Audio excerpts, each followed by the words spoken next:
Ipoproduce ni Mayor of You. Yes. May chance din ba, Mayor, na doon din i-shoot part of it? Yeah. Part ng movie? Ano ba naisip yung dyan? Movie gagawin po? Anong klaseng movie? Action ba? Drama. Susot ba siya ng Drama action. Ma-action na saka madrama. Ikaw, Miss Lau, ano po yung... Ano yung kung may Siyempre ang chance ka? forte ko is drama. Drama. So, pero one time lang ako pumayag na mag-action talaga was with Robin Padilla. Meron ka bang like parang Pero request kung kay para kay Mayor? Mayor, gagawin ko yun. Meron ka po bang request sa kanya na sana ganito po yung... Yung particular The movie. type of film. Ang hiniling ko lang kay Mayor, sabi ko gusto ko sana Mayor yung makita yung totoong ikaw. Aside kahit na pinalabas na yung movie ng story ng buhay niya, gusto ko rin sana ma-implement doon sa kung ano man, kung matuloy man yung at pumayag ang Viva na magkasama kami ni Mayor sa isang pelikula. Gusto ko marami pa kasing part sa buhay niya na hindi sinama sa movie. May part 2 pa sana. May part pa sana. Part So, two. gusto ko sana makita as a friend mo and sa mahal na mahal ko si Mayor na at si Aliyah, no? Parang gusto ko makita pa yung other side niya. Ni Mayor. Other side. Yun ang mga magandang side actually. Hindi pa nakita yun eh, no? Hindi pa lahat eh. Alam lang. Alam lang. Pero ng mga taga doon, yung mga taga Manila, hindi alam. Yeah. So, yun ang gusto ko sana malaman ng mga dito sa Manila kung sino-sino. May timeline na ba, Mayor? When do you think we're going to start? Yung second film? Yes, ang plano nga sana is This June. Just June na. Dapat pag di kayanin, maka-June. July, birthday. Birthday! Oy! na! Lapit na. Birthday! So mga, hindi, ako nag-birthday na ako ng April. Oo, na birthday ko. Birthday ng anak ko, ng baby ko. At saka ni sa Tino birthday sa So yun, so kapag nag-start na tayo June or July, by this time, may nakausap mo na kung sino mag-script, kung may material ka na, Yes, yan ang pag-usapan. pag-uusapan nyo na. Oo, kasi tama-tama part ng celebration. Yes. Yes. How about Mayor, casting? May mga bukod kay Miss Clau, kila Miss Mayroon Trina. Ina-arrange na kami, so kayo lang muna na may pangalan. Alam Magiging na. possible ng mga cast. Ipa-finalize pa. So, finalize pa namin. Pero this time ba mapapanood ka namin sa big screen? Oh, sana. Abangan din na lang, para may excitement. Uy, lumabas ka na, Mayor. Oo nga eh. Yung story niya. At Guwapo least si naman si Mayor. Mayor. Bakit ba hindi? Endorsement speech. Endorsement speech. Palagay ko kasi. Artistahin eh. Oo. Pero Cordel, are you willing to parang i-portray yung parang role ng isang Muslim, di ba? Na ipakita yung kanilang... Very good. Very good question. You know, nanalo po ako ng award, ng Asian TV Award. Para sa kasunduan with Marvin Agustin for Star Drama Presents Claudine. I was only like 19? I'm not sure, 17 or 19, na Muslim ako doon. So, yun lang yung first at nanalo pa ako ng award. Galing. For sa lahat ng Star Drama na nagawa ko. So, gusto ko ulit maging Muslim. At saka, hihingi nga ako kay Mayor ng ng Quran. Bible. Gusto ko Bible ng pag- Muslim. Ayun, exciting ha. Mag-start na tayo by July. I want to see, syempre, gusto ko malaman yung tinuturo ng Quran. Yung iba-iba, gusto ko malaman kung ano ba ang Buddhism, ano ba ang Muslim, anong difference nila lahat, ano ba naniniwala nila. And why do they have strong belief in their Yes, religion?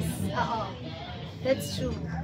Oo. Actually, si Mayor namigay ng Quran sa sa Dubai. Di ba? Namimigay siya ng mga Quran. Ayan, ako, exciting.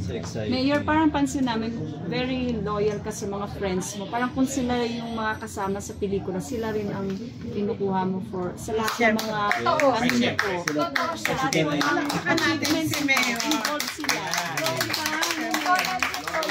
Loyal ka sa mga friends niya. Iba na kasi yung Lahat ng activities ni Mayor, talagang sila lang din po yung mga kagrupo niya. yung loyalty. Oh, May pangalan, lahat. Tapos, Pisted na ba? Kumbaga.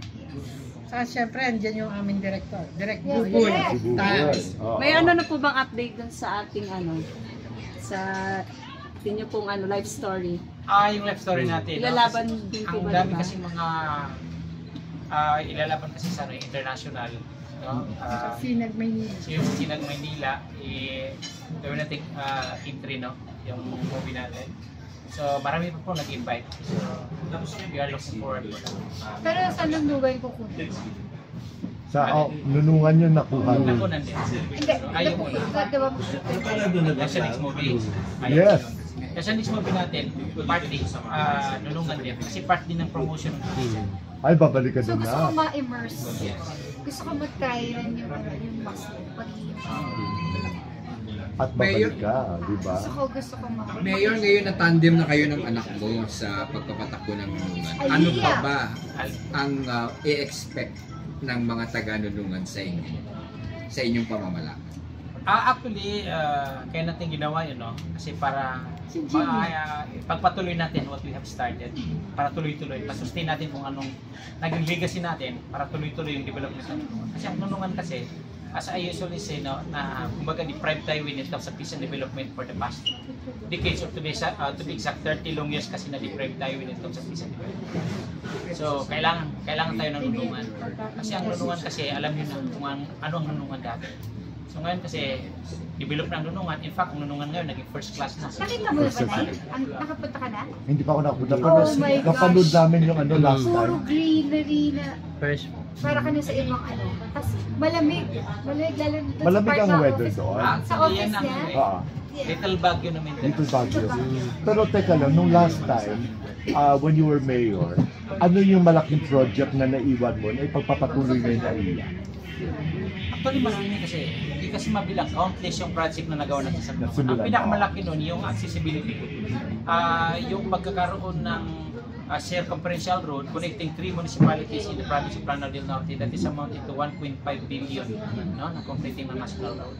Pangalawa, yung electrification, no, that is amounted to 68 million. Then, yung maraming infrastructure project. Marami na nasimula. Sobrang dami pa. So yung pag-develop po natin ng lake, I would like also to take this opportunity na na-mention natin kung ano yung mga potentials na meron sa nunungan. Meron tayong 3 lakes, meron tayong 4 na waterfalls, at saka 5 caves po tayo. Then ang nunungan din, recently na-declared as ASEAN Heritage Park, no? So pang-11 no? Sa pang Pilipinas. Imagine mo yung nunungan na hindi kilala dati na ilagay mo sa mapa. Husay eh. Dahil sa kanila. Nakaka-proud, diba? As a friend, right? As a friend, parang feeling mo yung success niya, yung parang ay ginawa to na gawa to lahat, pinapakita niya sa amin yung nakat yung wet market, in-explain niya sa mga anak ko kasama ko yung mga anak ko pati yung yung hospital, yes. in-explain niya. So at saka alam mo, pag nakita mo, alam mo hindi alam mo hindi ko rakot. Ako ngayon pa lang sasabihin ko tatay ako buhay ko hindi ko rakot po. Oo. Patunayan naman natin yan eh. So in addition pa dun sa mga potentials, no? Hindi na natin kailangan dumayo sa ibang lugar kasi ang nunungan kasi ngayon na purely agriculture kasi ang nunungan. So meron na tayong strawberry farm, may grapes tayo, may dragon fruit. So maliban pa dun sa wild berries po natin. So napakagandang nunungan. So kaya nga ang nunungan kasi parang yun ang naging capital ng turismo sa Bihara. Jerry. Potential when ito sa ecotourism. Si Jerry. Jerry, yes. Ikaw nagbida ka sa first film ni Mamay. At dito ngayon, ikaw pa rin parang napaka-paborito ka ni Mayor Mamay. No? Yes, favorite ni Mamay. Bakit, Mayor? Bakit? Bakit mo siya paborito? Sabi nga, Mayor, ba't mo? Ba't mo siya paborito? Unang-una, mabait. Yes! Hindi na pagtatalunan yan. Alam naman natin kung sino si Jeric, no? So, unang-una, magaling naman actor, di ba? Magaling siya doon, napanood ko. Yes! Magaling, sobrang galing. So, hindi na kailangang tanong yan. So, when it comes sa kasi yung movie natin, kasi bakit yung tinatanong nila, bakit siya kinuha? Kasi yung mala-action din kasi. Kasi naging Philippine Military Academy tayo, kaditi ng PMA. So, mala-action din. Kaya si Jeric Labal bilang isang action star, so appropriate siya sa role niya. Okay. Ngayon, ano feeling? Feeling. Siyempre, isang malaking karangalan na ako ay maging paborito ng isang magiting na alkalde ng Unungan. Diba? Natutuwa naman ako kay Mayor Mamay dahil sa pagsasamahan namin, hindi ko nakikita sa kanya yung ito, mayor ako. Hindi siya ganun eh. Para lang kami ng barkada. Ito nga, in fact, pag nasa Metro Manila to, ako natatakot para sa kanya. Yes. Wala siyang Wala sa driver. bodyguard. Kuya ko ito, Wala siyang driver. Sasakay ng taxi. Totoo. Isa, susunduin ko na nga, huwag ka na mag-taxi, sunduin ko na. Huwag ka nang umuwi na mag-grab, so yatid ko. Madalang yung ganun. Kasi alam niya, mabuti daw siya. At yung pagtrato din sa mga tao, yun yung importante. Doon mo makikita ang anong tao. Kasi parang wala kang kaaway, ano?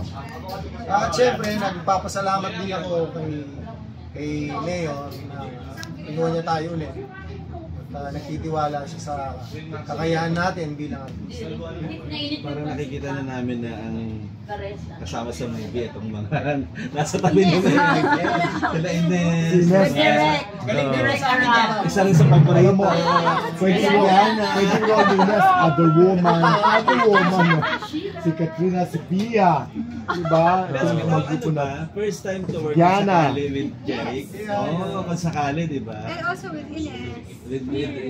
Si Ate Pia kasi nakasama pa na siya sa sa Milan. Ah, yes, Si Amore. Oo, sikat naman sa Loyalista. So, ang first time ko sakali with Jeric at saka si Ines. Si Kiana. Di pa. Kiana, not yet pa. Di pa rin. Not yet pa. Lahat kami. Lahat kayo.